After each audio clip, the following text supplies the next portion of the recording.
L'homme, c'est l'être spirituel de tous les créateurs de Dieu. Donc, mutu azali l'être moko spirituel makas na biloko nyonso o Nzambe a créé na mokili. Na Genèse tokotanga chapitre 1 verset 26. Na 26 balobi nini? Dieu dit, faisons l'homme à notre image. Faisons. Alors, bite que azo créé bi faisons. Faisons l'homme à notre image. Donc, azala ki ye mon côté. Oh, faisons l'homme à mon image. Te. Akoba ki na zemi molimo mo santo. Donc, molimo mo santo bimaki na ye. Molimo mo santo bimina che zemi. Donc, bobo ye bake Nzambe ata bomoni azana esprit. Aza capable ko tia zemi aboti mwana. Pour eza ba mystère na ye. Il fallait Jésus abimane ka dans les néants. Fallait abimaka wu na mokili kaka bimi. Mete ye kaka Nzambe atie zemi. Tobo ye bake Nzambe akoki pe kobota. Atie zemi pa Marie. Zemi wana pe esali pe ba moi. Calcule Nzambe pe esali pe ba moi na ngwe koki pe aboti bébé. Aboti bébé ye moko Nzambe. Na nzoto na ye o asalaki Nzambe tata Nzambe mwana. Kolo salali deuxième personnalité ya Nzambe. Bota ba extraterrestre. Baza bato baza na monde mususu, monde invisible. Bazali bato, baza na extraterrestre, monde extraterrestre. Bota la mo. Bomona, bato baza na kanda na biso. Pona nini Nzambe créer biso na image na ye. Mais bango baza bilongi mabe, bango baza bien te bazalaka na kanda na biso. Et bango bazaka na monde invisible. Bakoya bayaka pe na mokili. Et puis ta pe bakie pe balimo pe bakie. Na monde mususu, monde invisible. Tout le monde a kangote. Talande baza. Banzoto na bango, ba sexe na bango mona na te, o mabelo nini te. Talande baza. Nzamba sali bango, mais sali bango différent na biso. Alors yo Nzamba créé selon image na ye. A créé yo donc mutu na lilingi na ye. Tango Nzamba sali abandemi ba sala biso na image na bango. Donc atie biso nyonso o ezakati na ye. Atie nzoto ya mobali asali o nyonso ezakati na ye. Atie ba sensation nyonso o esalamaka na nzoto. Atie o ezakati na ye atie yango epa na yo. So yo na mokili ozo vivre na mokili ozo comprendre na yo te. Otala mabota bamoya awa koluka ngai Nzambe.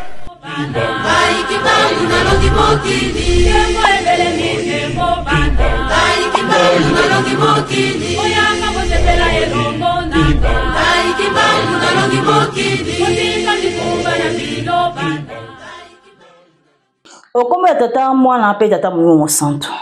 Bienvenue chez nous, merci na batoto balingaka Maman Francis Kabalenda, la princesse d'Enkamba, Nouvelle-Jérusalem. J'espère que tout le monde va bien. Bana papa sima ki mbango kiangani na yebi ke boza bien. Oya zana ba problème na yebi ke papa sima ki mbango kiangani Nzambe ko mo santo akosalela eka ba grâce. Le biko ekoya bondela kaka pesa e confiance. Yimo ko lobi faites-moi confiance. Confiance oyo ko pesa e yango nde ko bikisa yo. Voilà, merci beaucoup bande ko na ngai. Na osala émission moko za différent par rapport ya ba émission na salaka. Et puis yebi saka bino awa ezali évangélisation agressive. Ngai awa naza limité te. Nalobelaka nyonso sauf rien. OK? Naza limité te. Sikoyo émission nanga ezali na côté ya bolingo ya mwasi na mobali. Ezali acte moko spirituel. Nzambe abotaka. Likambo toza nango yango wana. Papa ou maman o kotala émission oyo te. En tout cas bendana na yo. O surtout biso ba Congo, ba mama na biso bateya biso te pona koyoka bana soni. Alors ngai nazolo bango pona nini? Po mokili lobaka mingi. Mokili deja batie na mutu ke Nzambe azaka mutu te. Nzambe azali esprit amona na kati. Nzambe donc bango mutu na mutu na yeso babi Nzambe aza mutu seke fo azala kote moko boye. azaka kote mona zamba moko boya kaka mokili mo bezo yoka donc nzambe bona donc so bomona ka moto moko boye kuna boyoka ka voix wana bimaka kuna wana bato bakondima za nzambe ou bien ayana ba niveau moko boye azana ba sode bele ba na ebite soki imagination ya bato ezaka ndenge bato ba imagina ka nzambe moto na moto azana ndenge o imagine la kae nzambe azali moto atonda na nguya nyonso oui mais amikitisaka koleka biso bato nzambe abotaka likambo toza nango yango wana sexe ya mwasi na ya mobali euta wapi po mutu akolobaka ke nzambe akobima na mwasi te nzambe akokolala mwasi te bosambelaka nzambe ndenge nini nzambe abima na mwasi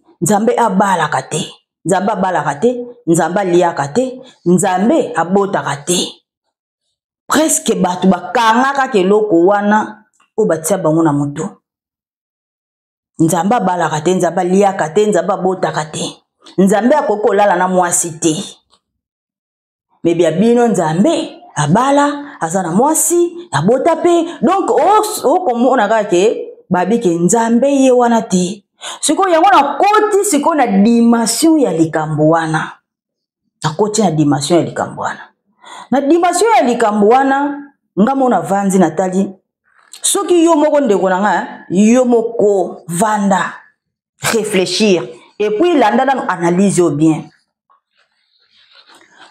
likambo ya bolingo ya mwasi na mobali sentiment ya mwasi na mobali euta wapi eske mindele ba créer yango biso pena tondimilaka mindele otobike mindele basala nyonso bilamba tututu biso tolataka tu donc sikoyo nzoto nanu ya mwasi nzoto ya mwasi na nzoto ya mobali na kotanga bakombo nango te po boyebi na bino ngana ko bapena bandotanga bakombo nango mais na kotanga bakombo nango te na mema émission na propre nyonso donc bino moko boso comprendre déjà ona zo bela nzoto ya mwasi na nzoto ya mobali bino moko botala bo réfléchir nzoto wana eske mundele atia yango to nzambe nde atia yango et puis nzambe asala yango ndenge nini asali yango surtout ya mwasi eza na mapapu mibale oyo bobengaka bibebu eza mibale ezali mapapu mibale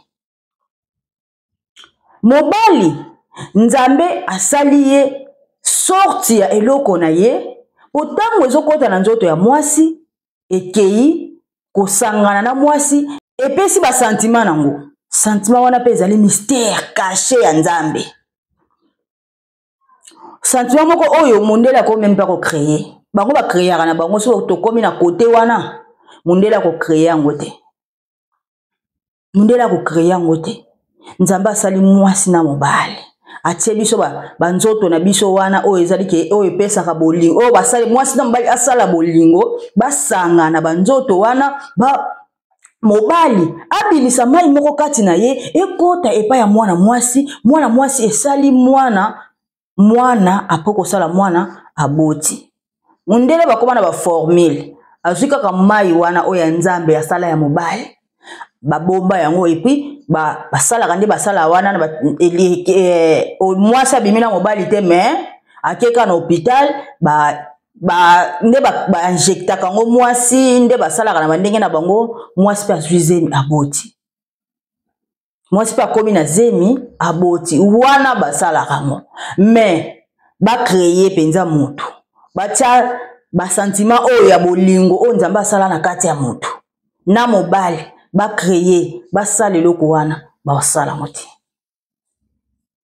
ngo te wana eza bachose caché ya nzambe eza bachose caché na ye o moto mokili akosala te lelo mindele bakomi kosala bamomo créer bato mundele acreye asali mpenza motu asali mutu ya dessin animé mutu wana azotambola mutu wana azoseka bozosola na bino mpe na mutu wana na elobeli ya badessin animé kaka ndenge basali mutu yango azolamba mpe azosala nyonso mais olala na été. Bon, côté wana bakozalaka limité bakosala eloko wana te. Alors, Nzambe tango asalaki yango, asalaki biso na ba sentiment wana ayebaki tina. Pona nini?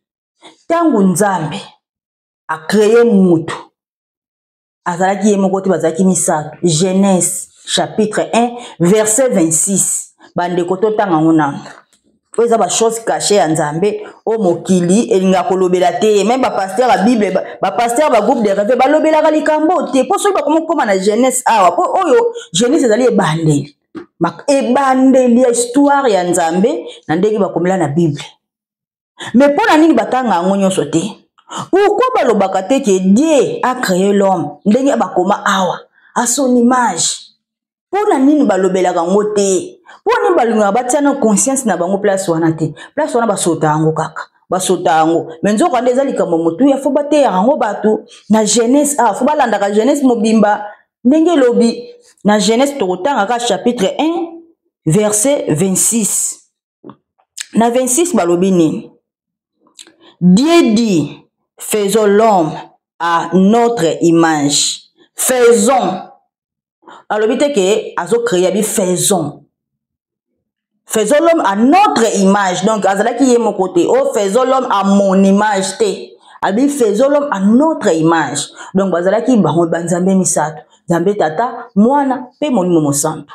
Na yoka batonso balba nkolo Yesu azali Nzambe te. Nkolo Yesu azali mwana Nzambe. Oui, ajouaki rôle ya ki mwana Nzambe, mais kaka Nzambe wana, ye moko se multiplier fois 3. Nzambe tata, Nzambe mwana, Nzambe molimo mosanto. Donc c'est ça, alobi bien. Ah, balobi bien. Dieu dit, faisons l'homme à notre image, selon notre ressemblance, et qu'il domine sur les poissons de la mer, sur les eaux du ciel, sur les bétails, sur toute la terre et sur tous les reptiles qui rampent sur la terre. Donc, Nzambe abiba créé mutu oyo ko dominer banyama nyonso ya mokili, dominer ba poisson ya mai, ako dominer ba biloko nyonso, ba nyama nyonso ya mokili, ezala nyoka, ezala nini.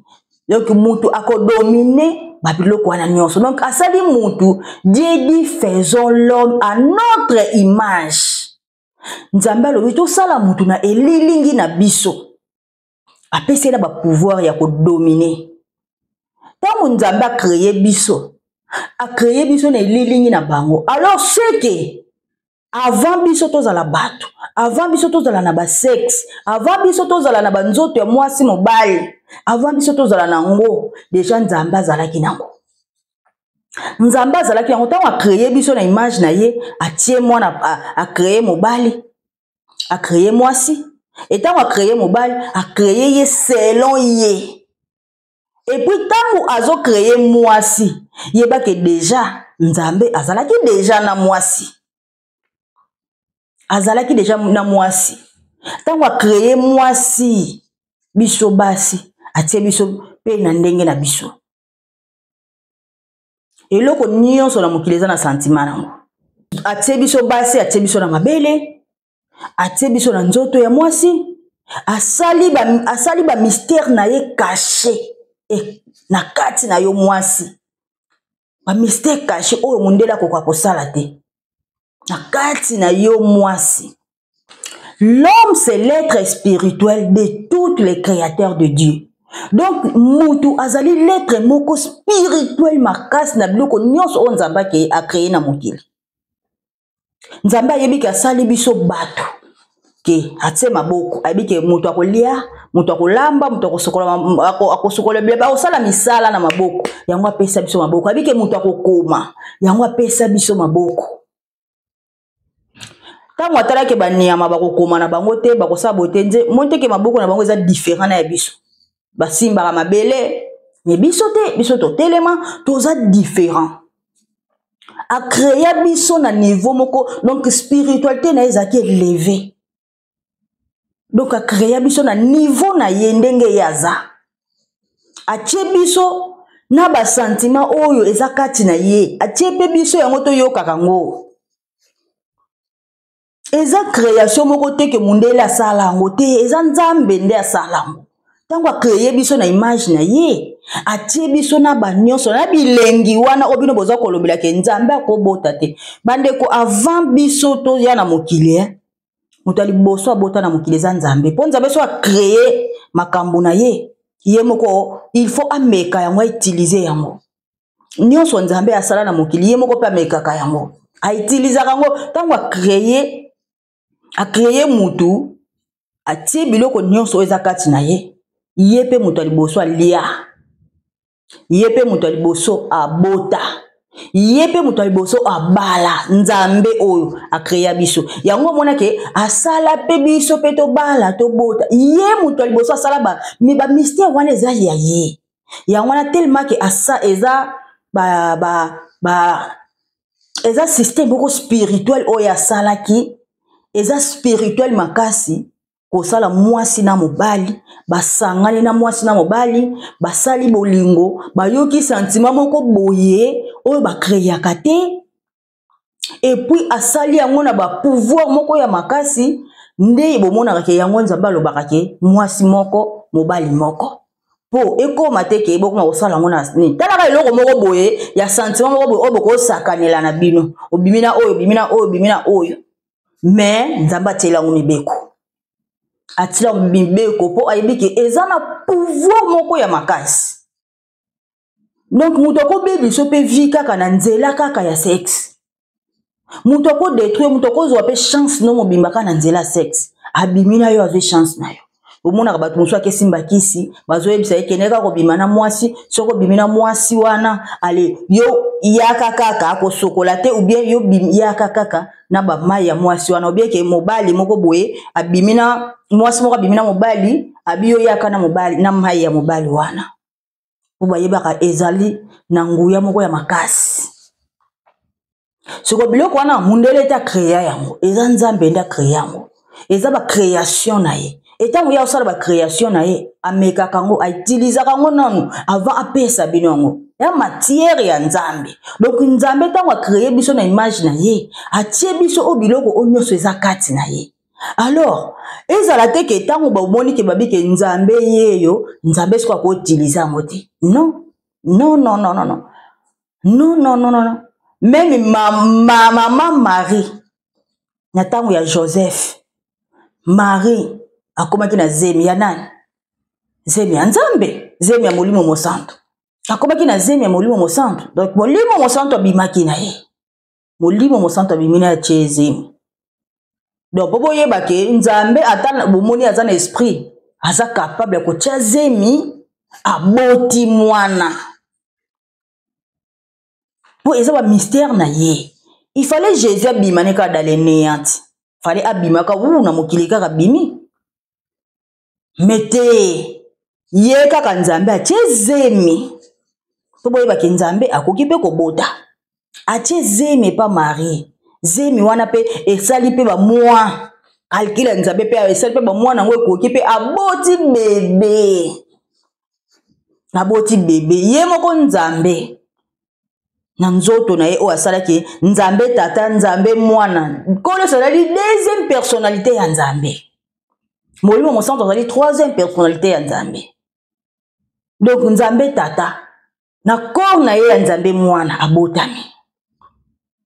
abotami na nzoto ya moto aza pe bébé abandi pe na premier jour deuxième jour une semaine 2 semaines ti donc premier mois deuxième mois akokisi pe une année 2 ans 3 ans 4 ans ti akokisaki 33 ans siko pourquoi pas nzambe wana aye na mokili na ye abota te ye moko akreye ba mystère na ye mais ya salela yango te pona bino yo ntango yo bota bakozaki bebe oyebaki makambo wana ntango biso tobotama tomiyebaka te mais nzambe ayebi biso atini biso na mokili na biloko nyonso na nzoto bandeko botala ba extraterrestre baza bato baza na monde mosusu monde invisible bazali bato baza na extraterrestre monde extraterrestre botala mo bomona bato oyo bazala na kanda na biso pona nini nzamba créer biso na image na ye mais bango baza bilongi mabe bango baza bien te bazalaka na kanda na biso et bango bazalaka na monde invisible bakoya bayaka pe na mokili et puis ta pe bakie pe balimo pe bakie na monde mosusu monde invisible to mona kango te tala nde baza banzoto na bango ba sexe na bango mona na te o babelo nini te tala nde baza nzamba asali bango mais asali bango différent na biso alors yo nzamba créer yo selon image na ye a créer yo donc mutu na lilingi na ye ntango nzamba asali abandemi basala biso na image na bango donc atie biso nyonso oyo eza kati na ye atie nzoto ya mobali asali oyo nyonso eza kati na ye atie basensation nyonso oyo esalamaka na nzoto atie oyo eza kati na ye atie yango epa na yo so yo na mokili ozovivre na mokili ozokomprendre na yo te ovivre na mokili okomprendre loko te yo kaka bino oyo boyoka wana yango botia na moto mutu na vie il faut kosalaka ba recherche mutu na vie il faut kosalaka conscience kozalaka kibombwa te kibongulu te zwaka temps ya kosalaka examen de conscience pour ceux qui nzamba azalaki mopepa nga créer mutu ndene lo créer kaka na maloba kaka uvu mutu abimi te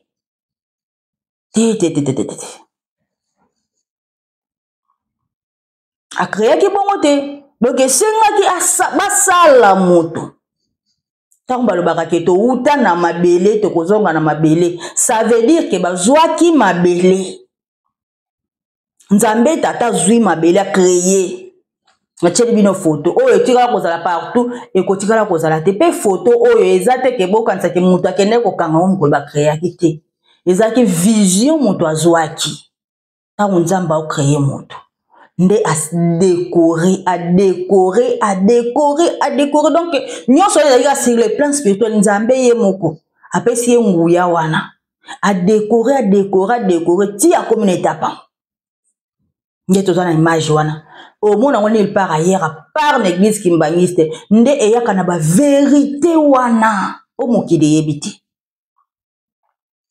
tuuta na mabele tokozonga na mabele donc mutu mona nzambe asali mutu nzambe tata a créer penza mutu forme ya mabele poto ozi pena do a créer mutu na poto oza wana donc ekeko na mabele oza poto donc okomi ba créer poto moko boye nanu ka wana na mabele mais atie yo babiloko nyonso oyo eza kati na ye a former yo tango koki kaka ali nkolo Yesu atie mai na makila oyo eza kati na ye aye nango azwi asopi atie pe mai ya ngona bandeko mona papa dia lungana bozomona kazotanga soyi ozomona azotanga soyi wana ezalaka soyi te mai ya miso bandeko bima me tomona oka na ndenga soyi boyebake mai oyo bozalaka nango na nzoto euti epa na nga betema nzambe amilakisaka te aza koloba na ye te abomba de bavandi na ye mais bino fo bokomprendre ke po bozala nde boza ezali grâce na nga molimo mosantu azali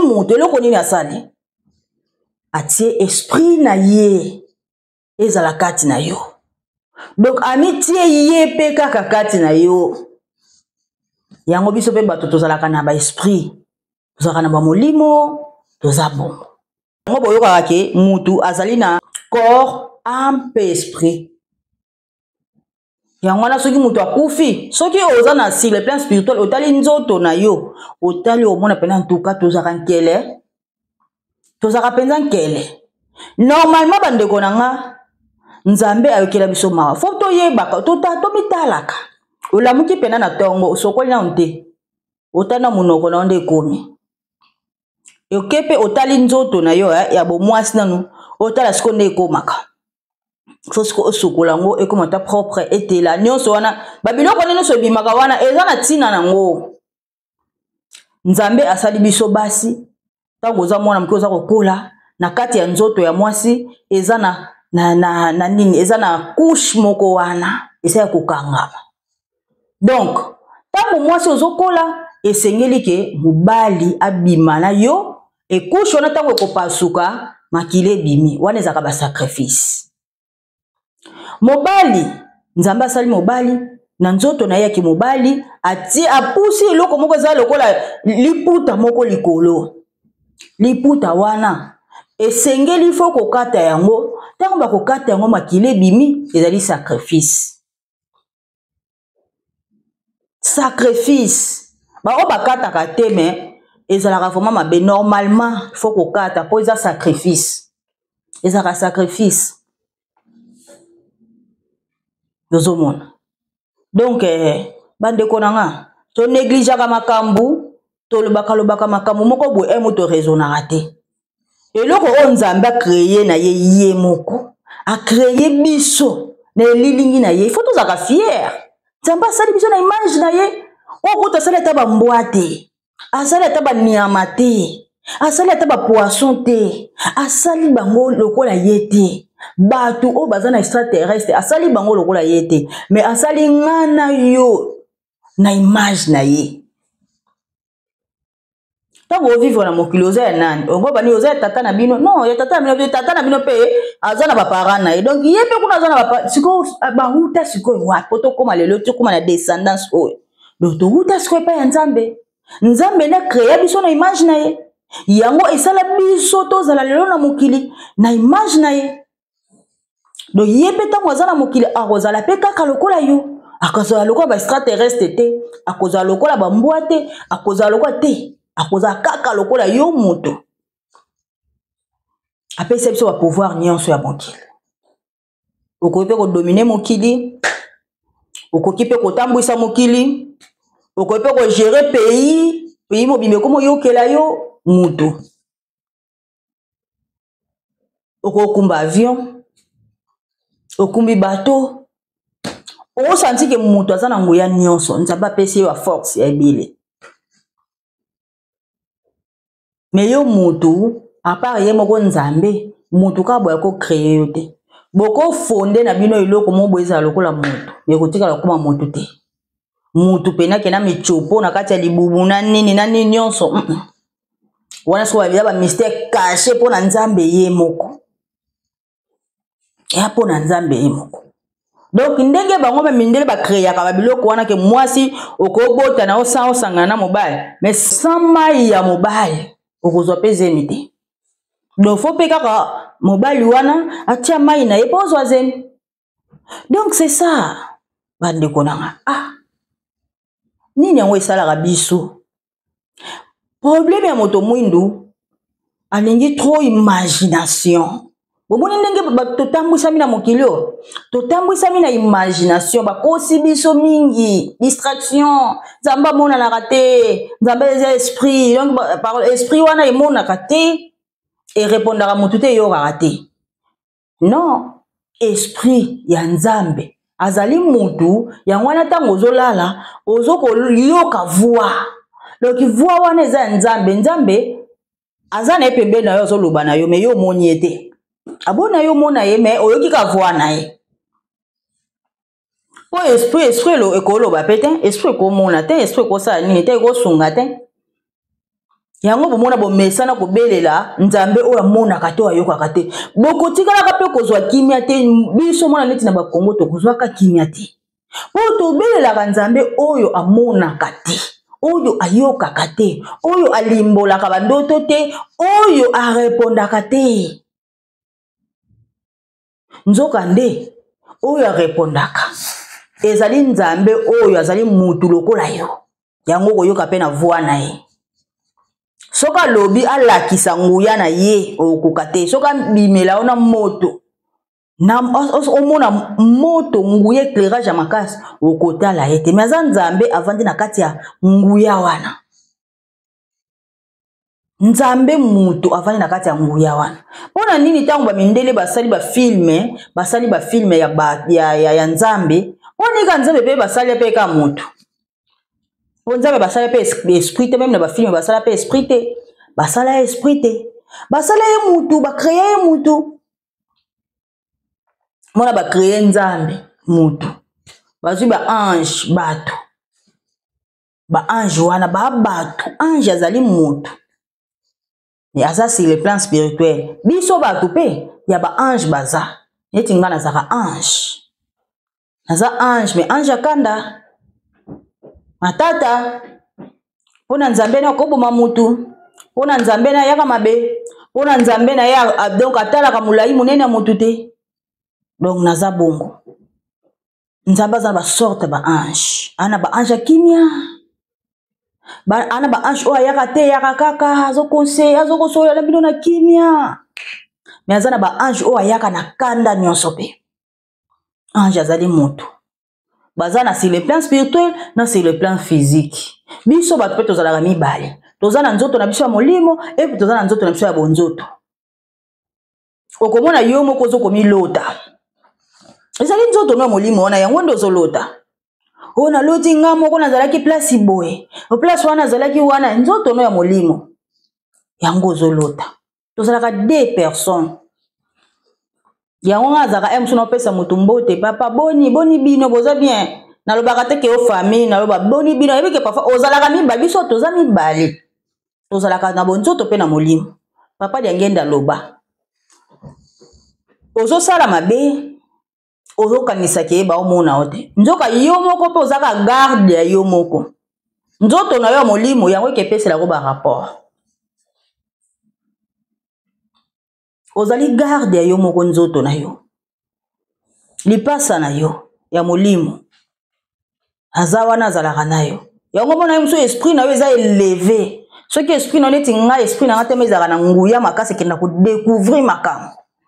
Molimo na kenda ko découvrir makambo fo donc ezo kende ko découvrir makambo.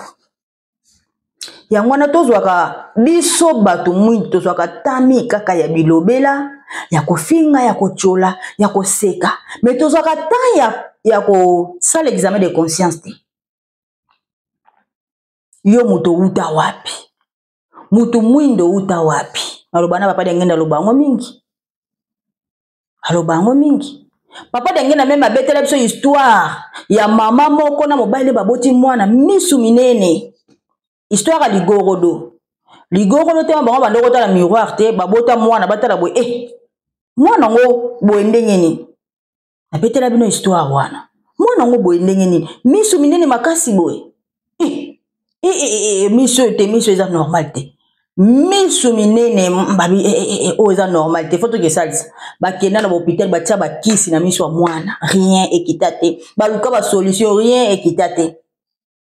Basala kota na ba luka ba solution ba ndenge na ndenge équipe ba dépenser ba mbongo pona miso mwana na équitate ba jamais to kene pa nganga. Ba kende pa nganga. Wana histoire papa de ngenda betaka. Ba kenda epa ya nganga. Ba komi na nganga wana. Nganga wana biso ngo tozana posa to yeba pourquoi mwana biso miso na eza minene makasi boy. Pona nini bo tozo comprendre nganga na senga bango mbongo. Bazo mbongo ba pesa. Siko nganga na lobi ndenge za wana nazana miroir moko ya munene ame azipaki yango. Alobi ezali CCR wana papa de ngenda lobango ezalaka nango. Alobi nazana miroir ya munene awa na ozipango.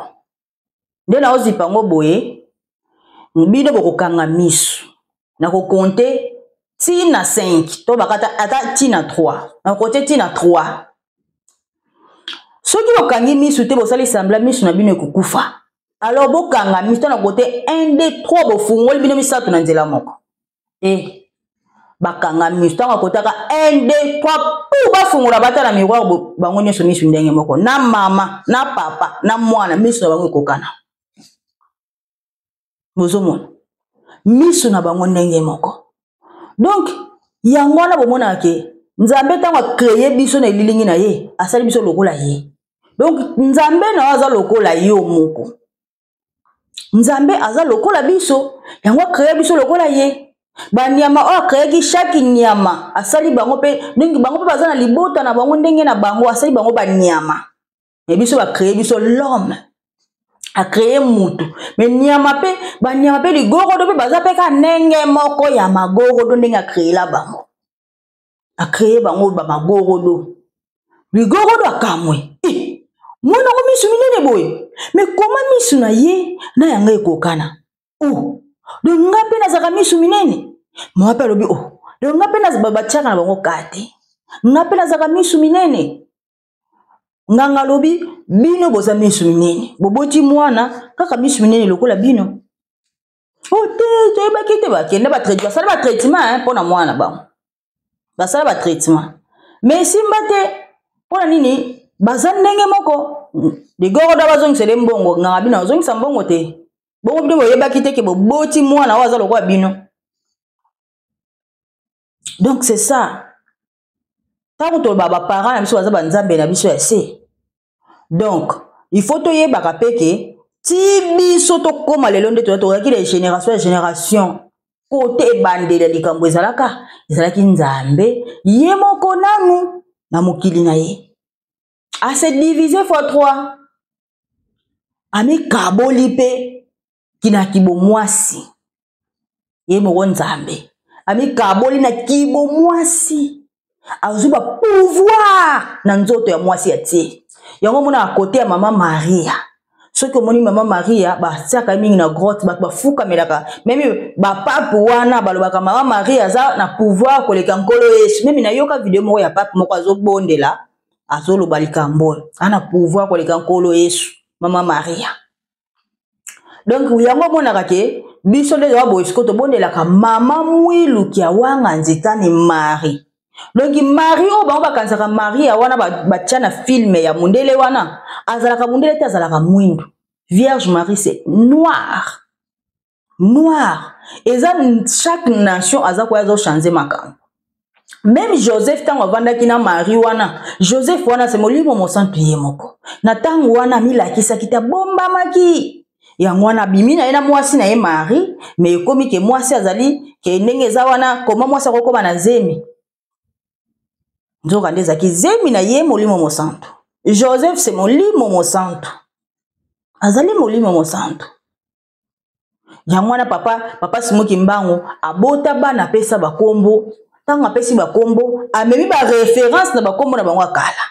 Papa ki solokele lokelo Charles Daniel. Boyebi Daniel 5 ongana tangaki. Daniel 5 wana azalaki moumbu. Bazwaye bavandaka na ye na roi wana. Ye mutalimbola ka bandoto. Ye mutalobaka makambo ebe. So otali tanga Daniel 5 mona makambo ebele. Daniel 5. Izali papa ki solokele. Na tango wana azalaka na kombo ya Daniel. Papa de lunga na kianga ni Salomo. Na tango ya Salomo. Salomo azalaka na basi boni. Ye moko asali création na ye a créé comme on a étape moko a utiliser yango za ba création na ye na tango wana bazaka na mibeko te ba umu bazaka na mibeko te siko na tango to na ngoto za na tango ya mibeko tango bana Israeli babimena bo umbu nde bakomi kozwa mibeko bake kozwa mibeko toza siko na tango ya mibeko nde nzambe akomi ko pekisa biso tokoko exagérer te photo za na ba limite apesi biso loko moko boye eza bien boko utiliser ngo nde bolingi mais ko utiliser yango pe mingi te za la teke ata obali mwasi na ndako ke lelo lobi mko chaque jour te ko utiliser ngo mingi te même papa Simoki Mbango kiangani papa Simoki Mbango kiangani mama Sidonie ko mona ke balai wana histoire wana to yeba ngo to yoka mama Sidonie banda obeta ngo ayebi ki alali na ndako atala bo asutura papa zati bakoluke na ndako boy azate mama Sidonie banda ko lekele kala ma ko comprendre ya ko sutura boy sima papa amona na ndako akotela ki wapi bagarde ba mona kiete et puis bimela ki wapi banda ko ebate mama Sidonie ko lala asutura boy papa azate atala boy azana salon omona pa na ndako azate mama Sidonie mesana kipo amona kake abali me avandaka na mobali yango esika moko te alimwaka na ye kendaka na ye ayaki komesana Donc apesi biso eloko yango comme toko utiliser mais eza na ba limite okoko salela yango mingi te okoko salela yango mingi te bozomona donc eza makambo moko eza ndenge pe nzambe asala chaque eloko eza na sentiment nango kosuba eza na sentiment nango kosala besoin eza na sentiment nango kosala bolingo eza na sentiment nango même kolia oyo eza na sentiment nango pe ba sentiment wana pe koleka te tout exénué soko lie mingi exagéré okolala te na moto soko obimaka na basi mingi ozwa maladi okoleka te ekoleka te okokutana kaka na ba problème même komela mai soko omeli pe eza pe na sentiment nango boyebi kende oyoka nayoki mposa mai makasi omeli pe mai oyoki pe bien mais okoki pe koexagéré te nyonso na vie eza bongo ata soki okomi osala toilette okomi koexagéré sukasuka epesaka pota libomo seke obeli seke soki elekani seke osali pena diarrhée wana sikoyo soki pe diarrhée wana eleki epesi yo pota libomo eza ndenge moko na nzoto ya mwasi na ya mobali ekosanganaka tout le temps te nzambe apesi biso ba makambo wana nyonso atie mobeko donc biso tokolobaka te ke nzambe abotaka te nzambe abalaka te nzambe aliaka te kolo yesu avandi na bayekoli ne baza kolia kolo yesu aye kati na biso alobi ke ngai eyo mwana ya nzambe me azali nzambe ye moko amibombi na ye tokomi na ntango oyo papa soki baokianga na lobi mabota na mabota bakoya akoluka ngai nzambe ndeko nanga eske ezala nulle part ailleurs à part na nkamba ezala te mutu amilobake nga naza nzambe siko nzambe na bino wana oyo wana boimaginaka alobaka te asalaka ne pe eloko te o akokufa pe wi po nkolo yesu pe akufa ata nkolo yesu ke akokufa babakaka ye na ekulusu mpo na biso akufaka mpo na biso ezalaki mission akufa elingi elakisaki mutu nyonso akolata nzoto akokufa ata nzambe alati nzoto alataka nzoto na ye na dele abike nzoto eye kosala likambo boye soki esili ifo atika yango alata nzoto mosusu me ye moko nzambe ntango azotika yango aza kosala bamystère ne mbala moko aza kosenkarne mbala moko na nzoto mosusu nzambe ye moko ntango aza na mokili azalaka moko te azalaka deya mibale ye moko ayebiki o wana eza nga ndenge ezalaki papa diangenda na papa simoki mbango papa diangenda aloba na kobota wa 1918 ntango papa diangenda abotami asimba ye bo asimbaka ye te mopepe esimbaka donc mwaye kuta simbe na nzoto ezalaka te mwaye simba ye eza te osimba ni mopepe nzambe so wana mokili azalaka deja même papa songi bango kianga ni ndenge aza wana azalaka pe deja amiyebi ke o ezanga papa José Diangenda c'est papa Simon Kimbango kianga nayebisaka bino c'est papa Simon Kimbango kianga ye wana papa Diangenda na papa Simon Kimbango ye na ye kaka epi ka ndenge aza wana papa Simon Kimbango azalaka na ye deja ye moko amiyebi yango tomonaka ke to wana makambo tomonaka omona pe ke bazokolakisa oke na ntango akala ozalaka boye parent na oye mama na oye yo na ntango akala na batango akala omona pena ke biso tobike mokili akala esi ekufa neti nga toyebi ke mokili akala esi ezalaka lisusu te mais pa nzambe ezalaka kaka nga nazwa révélation amemi nga na deuxième génération baza kolakisa nga bato wana nga moko na sa motema na bi balati bitambala te basuki pena milai bakangi basinga balati bitambala te me na yoki mutu wana azoloba nanga te bango bazaki na mibeko te na ntango wana ozomona nzambe mokili akala wana ezalaka kaka ayebi yo na mokili akala wana ozalaki nani nga nazwa ba révélation ebele nazwa révélation na ntango ya nkolo yesu nga nazala te me nazwa yango na ndoto nkolo yesu babakaka na ekulusu minga nazalaka nazwa yango na ndoto makambo so bakoma na bible bakoma kaka oka bakomaka me ya minene esalama nga na zwa révélation na tango ko so baki ko so église na sala mama na désordre na ozo na révélation bazwanga ba libulu mo ezala ba tianga na libulu wana mais na vanda kimia na beta ko de likambo na vanda na kimia eloko te déranger na sala libulu na libulu ba kundinga mais na sentir eloko te mais après avoir ka batongo wana susu ba ko bimisanga na libulu ngo eloko ko melanga ezate mais na ozo na révélation na sili kande ba ka koler sur épouse na yoka bato wana kanda na osala désordre wana na ozongo na révélation elekelanga donc nzamba ko ozongo na mokili akala papa simongi ma okianga ndibomona mutu azana kati ya nkamba azosola na papa ya bina bengela tata na tata na akufa plus de 40 ans abengeli tata na aye wana mwana pale lili papa na azokima azolinga kutu kopusana na pembe na ete boyebi papa wana oya soda abona papa na akufa plus de 40 ans alobi a profiter ko lobana mwana esengela nga bolimbi c'est pas papa bandanga na kufa na komesika ote na komika esika olelo na liaka te na souffrir na lieu de repos azoko souffrir asengi papa apesa mwana tambota simba ye papa abengi sa acheka boy bato bazaki libanda ba garde peka monde abibo bimisa yakende moya simba ezate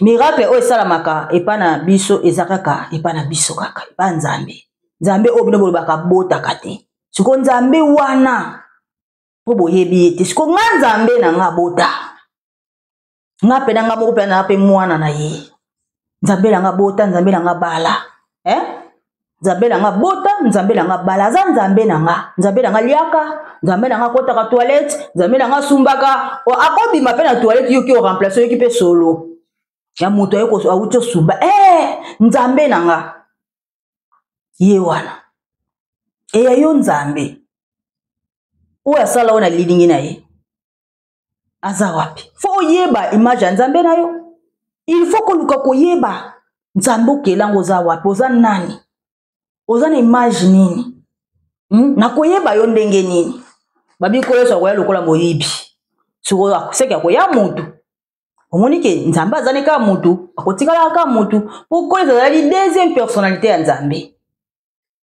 donc akoya lokola moyibi donc pona nini ta ya ta lokola soso pona ta ya lokola nyama moko boye mais kaka lokola mutu donc nzambe azali mutu bakosa kabino te bosala ba examen de conscience botunaka yango bamonaka na temps oyo toza nango na ntango ya molimo mosantu ata obondeli obaloki prière à 100 jours otika omona nkolo yesu te omonaka kimbango okomonaka kimbango omonaka nkolo yesu te oto na ntango ya molimo mosantu donc tosalaka ba examen de conscience ekozala vraiment bien ngai awa émission kimbango nzambe rien que la vérité nayaka kaka na vérité naza na limite te mpona na kati église te naza na internet nazo ko bakisa bandeko nanga implice et puis nga moko peso na sisi na talaka ngo e bakisa nga pe implice bakisa nga mayele mususu parfois mususu ndena lobaka boye nga nazo esa bino mona maka mususu na lobaka na yebaka te sike utaka na yebaka te alors yango nga bela zoka ta ya Olanda bandeko to sala ka examen de conscience luka oyeba nzambe na yo